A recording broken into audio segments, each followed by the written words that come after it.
So you're a developer, and you're looking ahead to 2026, wanting to make a real impact in AI. Well, you are in exactly the right place.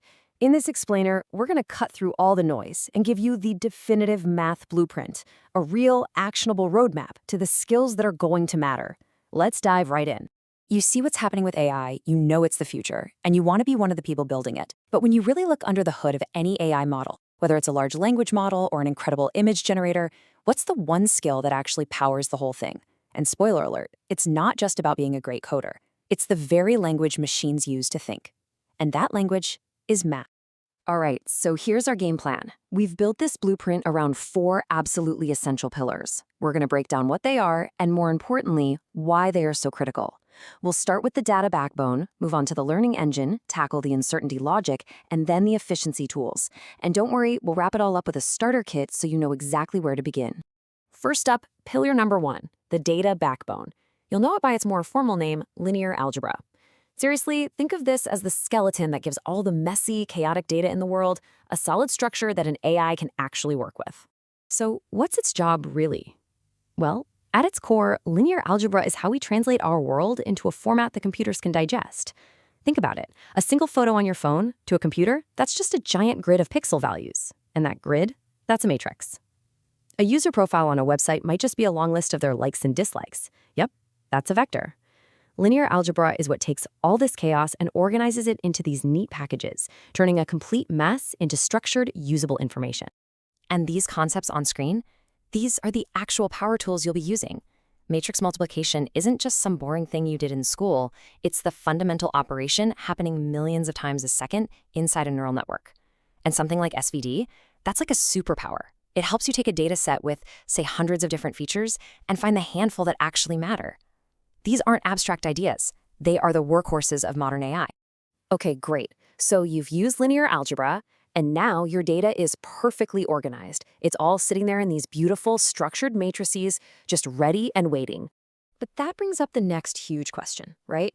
Just having organized data isn't enough. How does a model actually learn anything from it? How does it go from looking at thousands of pictures of dogs to being able to say, hey, that's a golden retriever? And that, my friends, brings us to pillar number 2. The learning engine.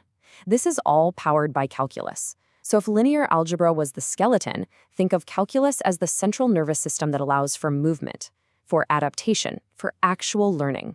See, calculus is the engine that allows a model to get better over time. It's all about one key idea, optimization. Every single time a model makes a prediction, it checks to see how wrong it was. We call that the error.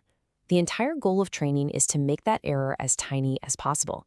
Calculus gives us the precise tools to do exactly that. The absolute star of the show here is an algorithm called gradient descent. Imagine you're standing on a huge, hilly landscape, and you're blindfolded. You want to get to the lowest possible point, the bottom of the valley. How do you do it? Well, you'd feel the slope of the ground right where you're standing, that's the gradient, and you just take one small step in the steepest downhill direction. That's exactly what gradient descent does, over and over, taking tiny steps to nudge the model closer and closer to the best possible answer. Okay, let's move on to pillar 3. So now we have structured data, and we have a way for our model to learn. But the real world is messy. It's full of noise and uncertainty. And that's where we need the uncertainty logic, which is just a fancy name for probability and statistics. You see, AI almost never deals in 100% certainties. When it tries to figure out, is this email spam or is this a fraudulent credit card charge? The answer isn't a simple yes or no. It's a probability. It's a calculated guess. Statistics gives our models a way to measure and manage that uncertainty so they can make intelligent predictions instead of just taking a shot in the dark. These concepts are what allow an AI to go from saying, this is a cat, to saying, I am 98% confident this is a cat. And that confidence score is everything.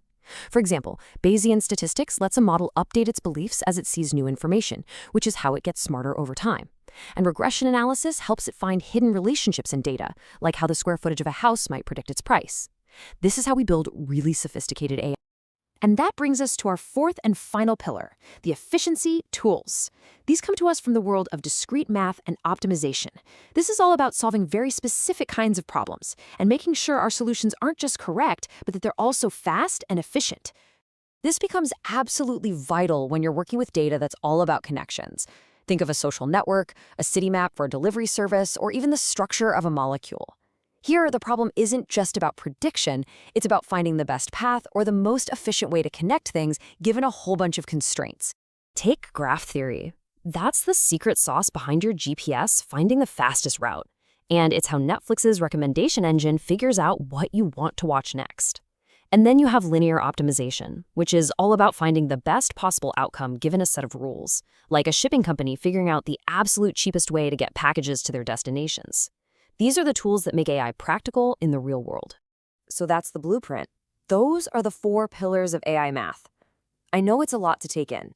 So the big question on your mind right now is probably, okay, where on earth do I actually start learning all this stuff? Let's look at a few fantastic resources to get you going. Here are a few different paths you can take, and you can really pick based on how you learn best. If you're starting from scratch, you honestly can't beat Khan Academy. Their foundational stuff is incredible, and it's free. If you want a more structured, guided path, the Coursera specialization from deeplearning.ai is absolutely top tier. For those of you who love a deep academic dive, MIT's OpenCourseWare is a total goldmine of free university lectures. And if you just want a great book that ties it all together, the Mathematics for Machine Learning ebook is fantastic. So there you have it. The path is laid out, the mathematical tools have been defined, and the resources are there for the taking. Just remember, this isn't really about learning math for math's sake.